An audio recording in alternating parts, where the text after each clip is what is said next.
Welcome to কংকিডস academy. আমি doctor Gourkrishna Daspatra বলছি।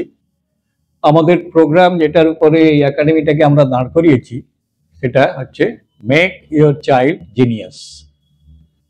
এখন কিভাবে সেটা তৈরি করব, একটা স্টুডেন্ট কিভাবে জিনিয়াস হবে, সেটা আপনারা প্রত্যেকটা প্রোগ্রাম যদি ওয়াচ করেন তাহলে সেখান থেকে বুঝবেন যে আমরা একটা সঠিক পদ্ধতিতে যাচ্ছি এবং আপনাদের ছেলে মেয়ের জন্য আমরা সঠিক ভাবনা চিন্তা করেছি। আজকে আমি যে জিনিসটা নিয়ে ডিসকাস করব, জয়েন্ট এন্ট্রান্স এক্সাম তো প্রায় চলেই এলো, তো তার আগে অনেকগুলো টিপস অবশ্যই দরকার একটা সাকসেস হওয়ার জন্য। আর আমি কংকিডস একাডেমির তরফ থেকে কতগুলো টিপস আপনাদের দিচ্ছি, তোমাদের সকল স্টুডেন্টদের দিচ্ছি, বা যারা অভিভাবক তারা আছেন তারা ওই জিনিসটা শুনে তার নিজের ছেলে মেয়েকে অনুপ্রাণিত করতেই পারেন। তার আগে প্রথমে আমি যে ধরনের syllabus, West Bengal joint entrance, তারপরে জয়েন্ট এন্ট্রান্স মেন এবং জয়েন্ট এন্ট্রান্স অ্যাডভান্স, তাতে যে সিলেবাসটা কি আছে তার সম্বন্ধে একটু বেসিক ধারণা আমি দিচ্ছি। ইন ডিটেল এখন যাওয়াটা আমি একটু ডিফিকাল্ট আছে, কারণ ওটা প্রচুর সিলেবাস, প্রত্যেকটা সম্বন্ধে খুঁটিনাটি বলতে গেলে আমাকে আরেকটা দিন এই জিনিসটা আমি করব এবং আপনাদের জানাবো। দেখতে হবে সেটা হচ্ছে আমরা তিনটা ভাগে ভাগ করছি: West Bengal joint entrance exam, তারপরে joint entrance exam main, joint entrance exam advance. ওইগুলো সম্বন্ধে একটা বিশদ আলোচনা এর আগে হয়েছে। আজকে আমি সিলেবাসটার উপরে মনোনিবেশ করছি। এইগুলোকে যদি ভাগ করা যায় তিনটে ভাগে আমরা ভাগ করতে পারি। একটা হলো ফিজিক্যাল কেমিস্ট্রি, একটা হলো ইনঅর্গানিক কেমিস্ট্রি, আর একটা হলো অর্গানিক কেমিস্ট্রি। এখন এই ধারণাটা একটা আছে যে কোন সিলেবাস, বা বিভিন্ন ধরনের ভিডিও আমি দেখেছি তাতে এই জিনিস নিয়েও আলোচনা হয়েছে যে কোন সিলেবাসটা সবচেয়ে বেশি কঠিন, ওয়েস্ট বেঙ্গল জয়েন্ট না জয়েন্ট এন্ট্রান্স মেন না অ্যাডভান্স। আমি বলবো যে বেসিক্স যাদের ঠিক আছে, একটা সাবজেক্টে যাদের বেসিক্স ঠিক আছে তাদের ক্ষেত্রে কোনোটাই কঠিন। এবং সেটা কিভাবে আমি প্রিপারেশন নেব এবং কেন কঠিন লাগবে না, কিভাবে এগোলে, সেটা নিয়েও আমি কিছুটা অবশ্যই ডিসকাস করব এবং কিছু টিপস দেব। প্রথমে দেখে নেওয়া যাক সিলেবাসটা। ফিজিক্যাল কেমিস্ট্রি দেখা যায় বেসিক্স ইন কেমিস্ট্রি, এবং তাতে প্রচুর প্রবলেম ওরিয়েন্টেড জিনিসগুলো আছে এবং ফান্ডামেন্টালস যেরকম মোল কনসেপ্ট, সলিউশনের স্ট্রেংথ, এই জিনিসগুলোও পড়ে। এম্পেরিক্যাল ফর্মুলা, মলিকুলার ফর্মুলা, এগুলো হলো basics. Equivalent weight, molecular weight, তারপরে অ্যাসিড বেস টাইট্রেশন, ওই যে কনসেপ্ট সেটা হলো তোমাদের বেসিক্স। তারপরে আসছে সলিউশন কেমিস্ট্রি। সলিউশন কেমিস্ট্রিতে ইন জেনারেল এগুলো সবগুলোতে আছে, কিন্তু কলয়েডাল পার্টের উপরে যে ধরনের এমফেসিস দেওয়া হয়েছে বা জোর দেওয়া হয়েছে কলয়েডাল সলিউশনের উপরে, সেটা কিন্তু শুধুমাত্র ওয়েস্ট বেঙ্গল জয়েন্ট এন্ট্রান্স এক্সামেই আছে। সেটা কিন্তু জয়েন্ট এন্ট্রান্স মেন বা অ্যাডভান্সে নেই, কলয়েডালের উপরে, ওটাও সলিউশনের আন্ডারেই আসছে। তারপরে রিডক্স রিয়াকশন এবং তার সঙ্গে যেটা ইলেকট্রোকেমিস্ট্রি, এটা সবগুলোর সঙ্গেই আছে। তারপরে কেমিক্যাল, আয়নিক এবং রিডক্স ইকুইলিব্রিয়াম, এই জিনিসগুলো আছে। তারপরে আসছে কেমিক্যাল কাইনেটিক্স, তারপরে chemical thermodynamics, atomic structure, chemical bonding, states of matter. এবং স্টেটস অফ ম্যাটার যেটা, সেটা joint entrance West Bengal joint এন্ট্রান্সে আছে, কিন্তু জয়েন্ট এন্ট্রান্স মেনে এই স্টেটস অফ ম্যাটারটা নেই, সেটা কিন্তু জয়েন্ট এন্ট্রান্স অ্যাডভান্সে আছে। তারপরে সারফেস কেমিস্ট্রি। সারফেস কেমিস্ট্রিটা ওয়েস্ট বেঙ্গল জয়েন্ট এন্ট্রান্সে আছে এবং জয়েন্ট এন্ট্রান্স অ্যাডভান্সে আছে, কিন্তু ওটা মেন, জয়েন্ট এন্ট্রান্স মেনের মধ্যে ওই জিনিসটা নেই, সারফেস কেমিস্ট্রি।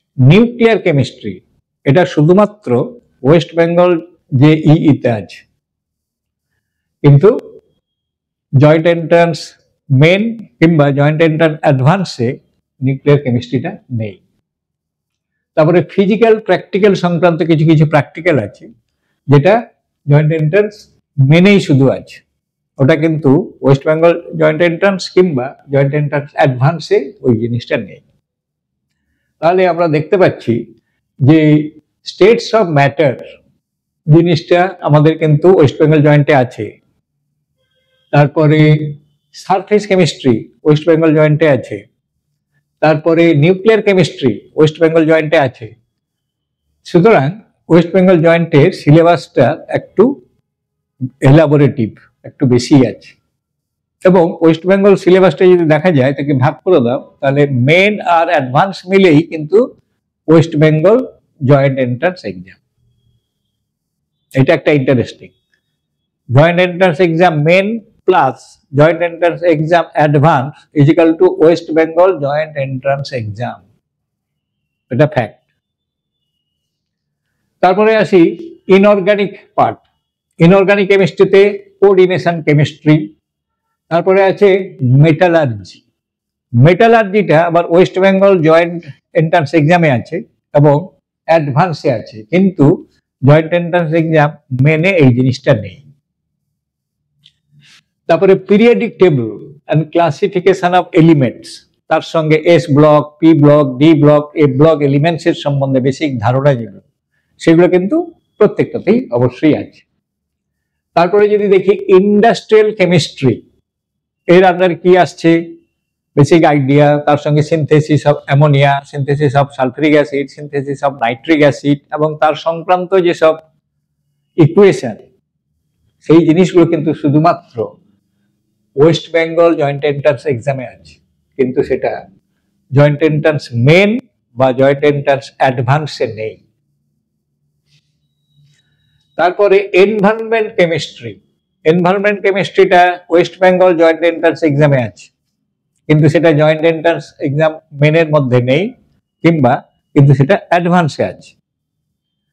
তারপরে কেমিস্ট্রি ইন এভরিডে লাইফ।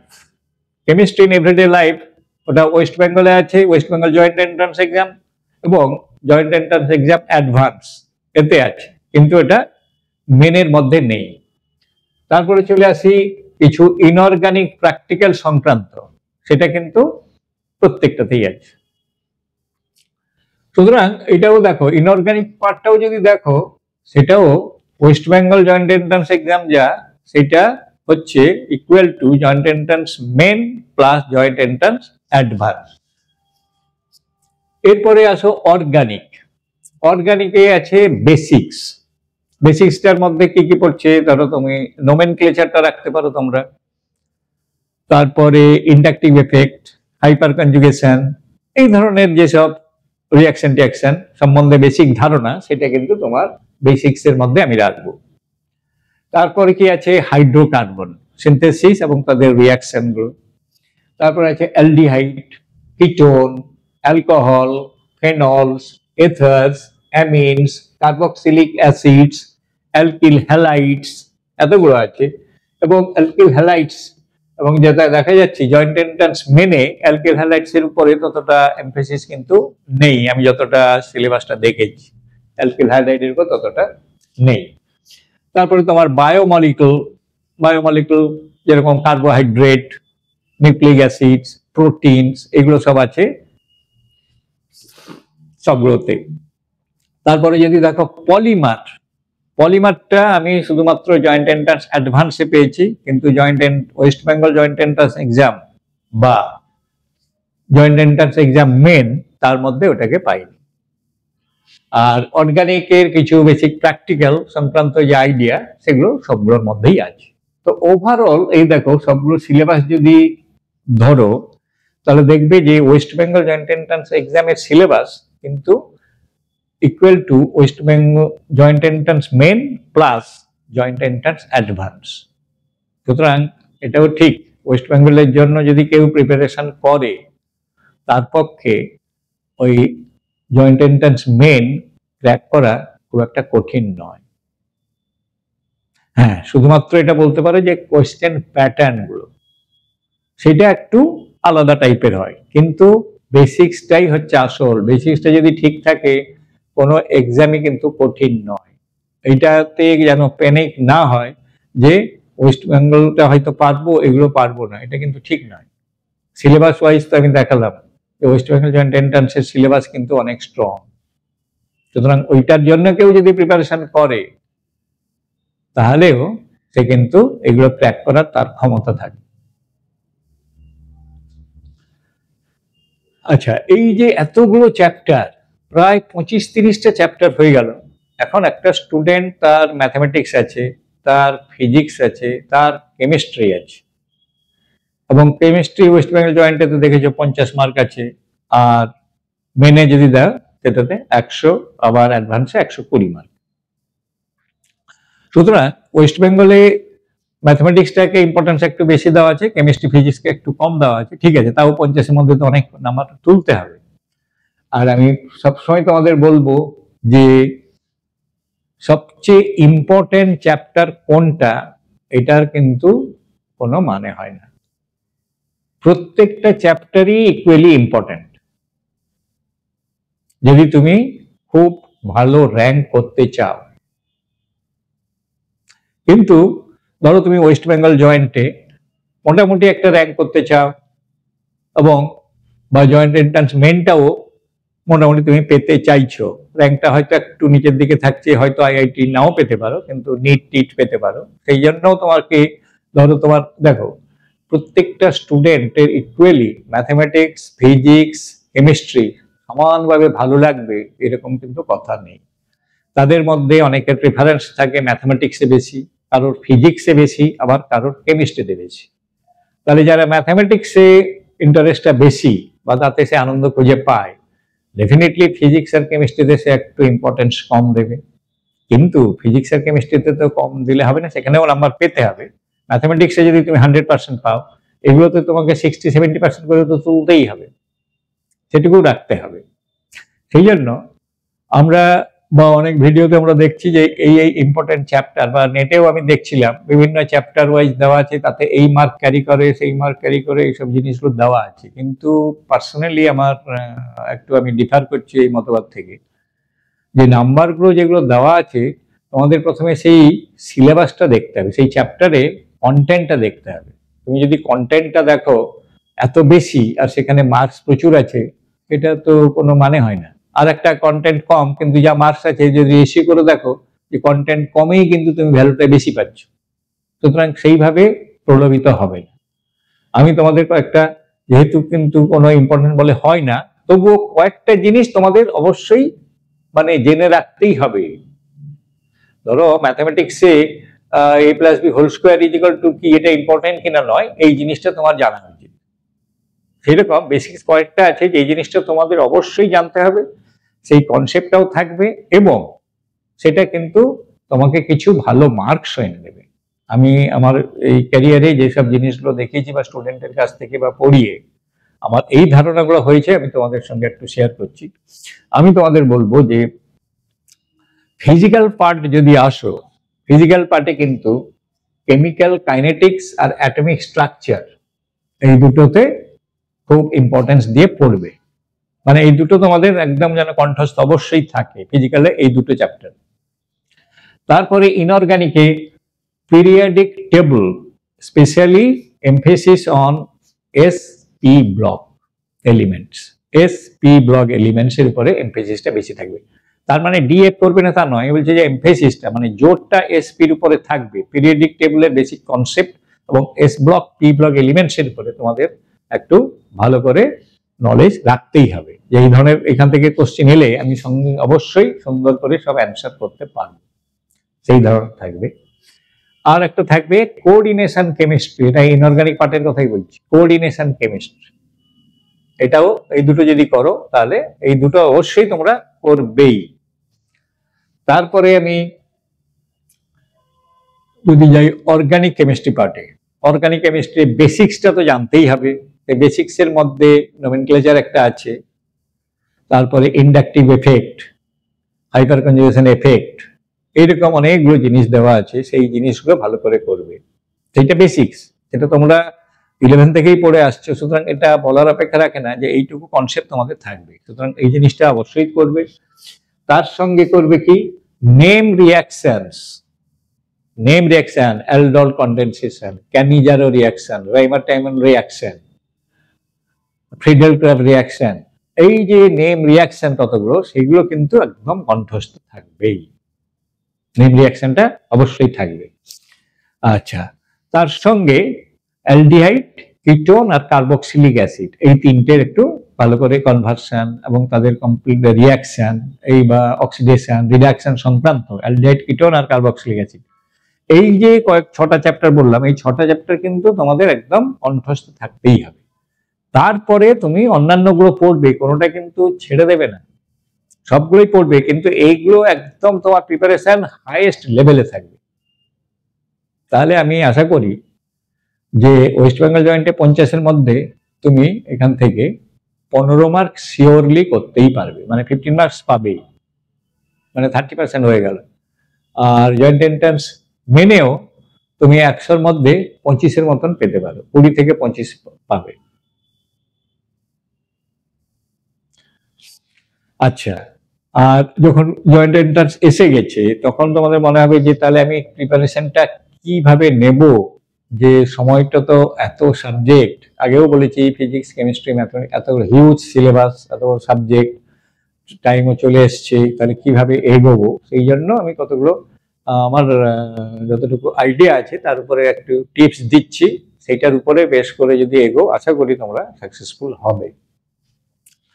প্রথম টিপস, তোমরা যবে থেকে জয়েন্ট এন্ট্রান্সের জন্য প্রিপারেশন নিতে শুরু করেছো, বা বাড়ির বাবা মা যখন বলেছেন যে তুই জয়েন্ট এন্ট্রান্সটাই পড়, কারণ জেনারেল লাইনে সাকসেস হতে তো অনেক সময় লাগে, আর জয়েন্ট এন্ট্রান্সে যদি পড়াশোনা করিস তাহলে একটা ছোটখাটো চাকরিও করতে পারবি, আর যেহেতু এটা কারিগরি শিক্ষা সুতরাং একটা নিজের পায়ে দাঁড়ানো পক্ষে একটা অনেকটা সুবিধাজনক হবে। সেই জন্য তোমরা সেই অনুযায়ী প্রিপারেশনটা নিয়েছো। তার মানে আমি ধরেই নেব যে প্রথম থেকে জয়েন্ট এন্ট্রান্সে একটা মোটামুটি ভালো র্যাঙ্ক করার মানসিকতা নিয়ে তোমরা এগিয়েছো। সেইটার উপরে বেশ করে আমি বলছি, প্রথমে হচ্ছে বি কনফিডেন্ট, নিজের উপর পুরোপুরি বিশ্বাস রাখো যে আমি কেন পারবো না। এত ছেলে, তোমার জানাশোনা ছেলে, তোমার বাড়ির বাইরে এসে বা তোমার স্কুলে যেসব ছেলেগুলো দেখছো তার মধ্যে সিনিয়রদের কথাও যদি ধরো, যারা পাস টাস করে বেরিয়ে গেছে, তাদের মধ্যেও প্রচুর ছেলেতে ভালো র্যাঙ্ক করেছে, ভালো জায়গায় পড়াশোনা করেছে এবং এস্টাবলিশ হয়েছে, অনেকে বিদেশেও গেছে, অনেকে এই দেশেও আছে। সুতরাং এইটা তোমাকে এইটুকু এনকারেজ করবে যে ওরা যখন করতে পেরেছে আমি বা করতে পারবো না কেন, এটা তো আমার দ্বারা অসম্ভব নয়, এটা তো মানুষই সবকিছু করতে পারে, এগুলো সব মানুষই করতে পারে, সুতরাং আমার পক্ষে এটা অসম্ভব নয়, আই ক্যান ডু ইট। এই কনফিডেন্সটা কিন্তু প্রথমেই থাকতে হবে।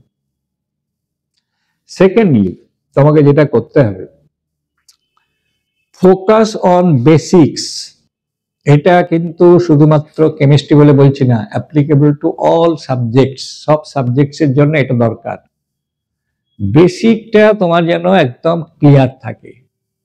বেসিক্স যদি তোমাদের ক্লিয়ার থাকে, আমি তোমাদের গ্যারান্টি দিতে পারি তোমরা যে কোনো এক্সামে সাকসেসফুল হবে। যেটা শুধুমাত্র ওয়েস্ট বেঙ্গল জয়েন্ট বা জয়েন্ট এন্ট্রান্স মেন নয়, ভবিষ্যতেও কোনো এক্সাম যদি তুমি দিতে চাও তাহলে কিন্তু সাকসেসফুল হবে। বেসিক্সটা অত্যন্ত ক্লিয়ার থাকতে হবে। বেসিক্স ক্লিয়ার না থাকলে ওই ম্যাথামেটিক্স বা কোনো কিছু করলে যে তুমি সাকসেসফুল হবে ভবিষ্যতে তার কোনো গ্যারান্টি নেই, বা কোশ্চেন যদি একটু ঘুরিয়ে ফিরিয়ে দেয়, যেটা জয়েন্ট এন্ট্রান্স মেনে একটা করে টরে, সেক্ষেত্রে কিন্তু বিপদে পড়ে যাবে। কিন্তু তোমার বেসিক্সটা যদি ক্লিয়ার থাকে তাহলে তুমি যে কোনো ধরনের প্রবলেম থাক না কেন তোমার পক্ষে সেটা সম্ভব সলভ করা এবং করতে পারবে। তারপরে তোমাদের যে জিনিসটা করতে হবে, সেই জন্য কিছু বেসিক্স বই টই বা টেক্সট বুক একটা খুব দরকার আছে। নেট থেকে পড়ে না সব হয় না, সেই জন্য একটা টেক্সট বুকের খুব প্রয়োজন আছে। টেক্সট বুকে প্রত্যেকটা জিনিস খুব সুন্দর করে দেওয়া থাকে, প্রত্যেকটা জিনিসকে খুঁটিয়ে আলোচনা করা থাকে। তারপরে তো সেখান থেকে মাল্টিপল চয়েস বলো, বিভিন্ন শর্ট কোশ্চেন বলো বা লং কোশ্চেন সেখান থেকে আসে, এবং সেগুলো তুমি করতে পারবে যদি টেক্সট বুকটা তোমার কাছে অত্যন্ত ক্লিয়ার থাকে এবং সঠিকভাবে তুমি পড়ে থাকো। এবং সেই জন্য তোমাকে বলছি এই ছায়া প্রকাশনী, আমি ওয়েস্ট বেঙ্গল জয়েন্টের ক্ষেত্রে অবশ্যই বলবো এবং সেটা applicable to joint entrance men and advance also. ছায়া প্রকাশনীর যে বই, সেই ছায়া প্রকাশনীর বইটাও আমি অনেক পড়িয়েছি, এবং ছায়া প্রকাশনীর বইতে কিন্তু খুব সুন্দরভাবে টেক্সটে সবকিছু আলোচনা করা আছে। পরের দিকে ওদের কোশ্চেন অ্যান্সারও দেওয়া আছে, মাল্টিপল চয়েস কোশ্চেন আছে, অনেক কিছু আছে, কিন্তু ওদের ডিসকাশন বা লেখাটা অত্যন্ত সুন্দর। এবং আর একটা বলবো অ্যারিহ্যান্ড পাবলিকেশন, সেটাও খুব সুন্দর। সুতরাং এগুলোর মধ্যে, তাছাড়া তোমরা যদি আর কিছু জানো সেটা আলাদা কথা, আমি যতটুকু পড়িয়েছি বা আমার যতটুকু নলেজের মধ্যে আছে, এই দুটো আমার খুব ভালো লেগেছে। আর ছায়া প্রকাশনী তো অবশ্যই খুবই ভালো লেগেছে। আচ্ছা, তারপরে যেটা তোমাদের করতেই হবে, এটা শুধু এই জয়েন্ট এন্ট্রান্স এক্সামের ক্ষেত্রে নয়, যেসব স্টুডেন্ট দেখবে লাইফে সাকসেস পেয়েছে বা সাকসেসফুল হয়েছে, তারা কিন্তু কখনো ওই বছরে 3 মাস পরে সাকসেসফুল হয়নি। তো রেগুলারলি পড়াশোনা করবে, রেগুলার।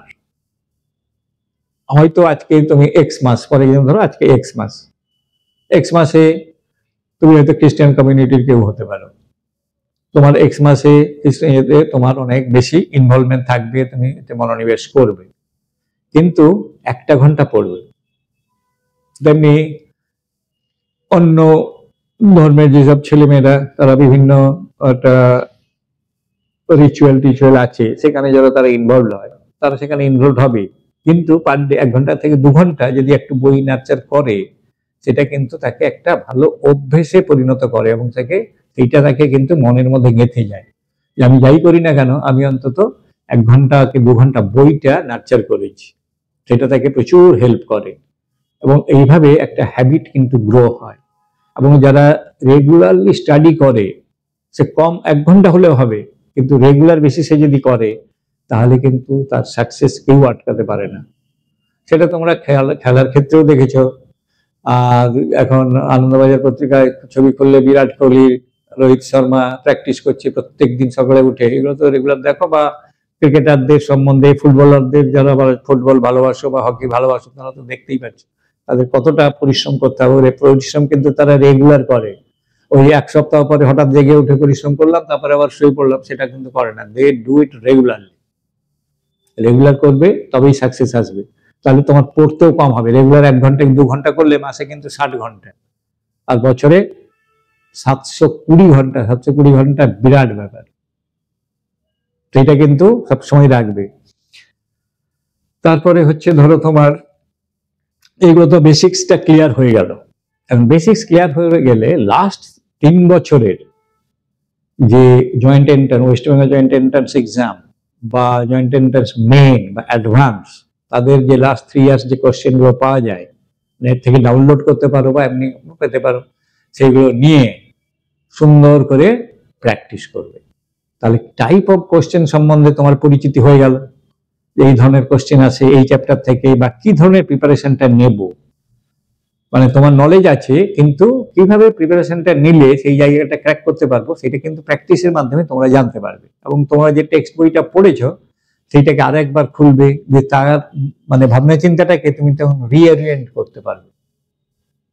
এই প্র্যাকটিসটার দরকার আছে। মানে শুধু নলেজ থাকলে হবে না, তো প্র্যাকটিস করতে হবে। তোমাকে একটা তো নির্দিষ্ট টাইম দেওয়া আছে, তার মধ্যেই কমপ্লিট করতে হবে।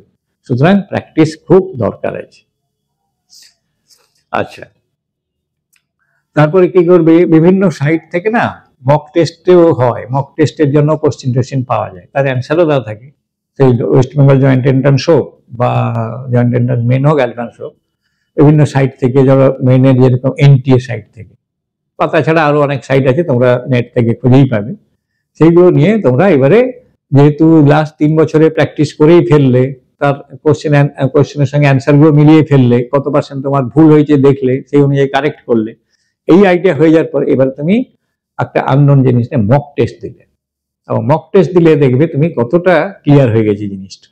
যখন ক্লিয়ার হয়ে গেল, তখন বুঝবে যে তুমি এইবারে পরীক্ষার জন্য প্রিপেয়ার হয়ে গেছো। সেটা একটা খুব ইম্পর্টেন্ট জিনিস।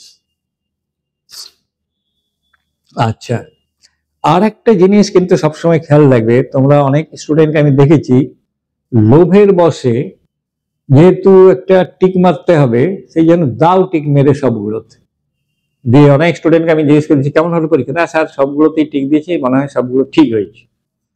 এবং সেটাও স্টাডি করে দেখেছি, এক্সেপ্ট ফিউ, যারা ম্যাক্সিমাম স্টুডেন্ট সব দাগ দিয়ে এসছে, তারা কিন্তু র্যাঙ্ক খুব বাজে করেছে। সুতরাং তোমাকে দেখতে হবে নেগেটিভ মার্কিংটা অ্যাভয়েড করতে হবে, যে নেগেটিভ মার্কিং যেন না হয়। নেগেটিভ মার্কিং যদি না হয় তাহলে কিন্তু তোমার একটা ফল কিন্তু খুব আশাব্যঞ্জক সুন্দর হবে। এই জিনিসটা কিন্তু সবসময় খেয়াল রাখবে, লোভের বশে দাগ মেরে দেবে না। যখন একদম শিওর হবে তখনই তুমি সেটাতে দাগ মারবে। তা নাহলে হয়তো 10টার মধ্যে তুমি 3টে করবে, 7টা ছেড়ে দেবে। ধরো 7টা করলে 7টার মধ্যে 7টা যদি ভুল হয়, তোমার ওই 3 থেকে 7 বাদ দিয়ে 0 হলো বা নেগেটিভ হয়ে গেল। সেটা হচ্ছে 3টে পজিটিভ মার্কস যেটা ক্যারি করলে সেটার মূল্য অনেক বেশি, পার্সেন্টাইলে সেটা কিন্তু ভ্যালুটা তুমি অনেক পাবে। লোভের বশে একটা জিনিস শিওর না হয়ে টিক মারতে যাবে না বাবা, এটা কিন্তু খুব ইম্পর্টেন্ট। এটা কিন্তু অনেকে ভুল করে। হ্যাঁ, 50-50 একটা চান্স আছে। সেক্ষেত্রে একটা দুটোর ক্ষেত্রে যেটা তোমার মনে হয় যে 50-50 নয়, এটা 60-40, সেখানে একটা আধটাতে করতে পারো, কিন্তু সবগুলোতে নয়। এই জিনিসটা কিন্তু খুব মাথায় রাখবে। এইভাবে যদি প্রিপারেশন করো তাহলে আমরা স্টেপ বাই কি করলাম, প্রথমে নিজের উপর কনফিডেন্স রাখতে হবে, তারপরে বেসিক জিনিসটা সম্বন্ধে আমাকে ক্লিয়ার হয়ে যেতে হবে। বেসিক জিনিসটা ক্লিয়ার হয়ে যাওয়ার পরে আমাকে কি করতে হবে, তার জন্য যে মানে বই টইগুলো টেক্সট বুক আছে ভালো, সেগুলো আমি পড়াশোনা করলাম। স্টাডি আমি রেগুলার করব, তারপরে স্টাডি রেগুলার করার পরে একটা আইডিয়া সুন্দর হওয়ার পরে লাস্ট 3 ইয়ার্স কোশ্চেনগুলো ডাউনলোড করে সেগুলো সলভ করব, অ্যান্সারগুলো দেওয়া আছে তার সঙ্গে মেলাবো, তাতে কত পার্সেন্ট আমার এরার এলো সেই জিনিসটা দেখব।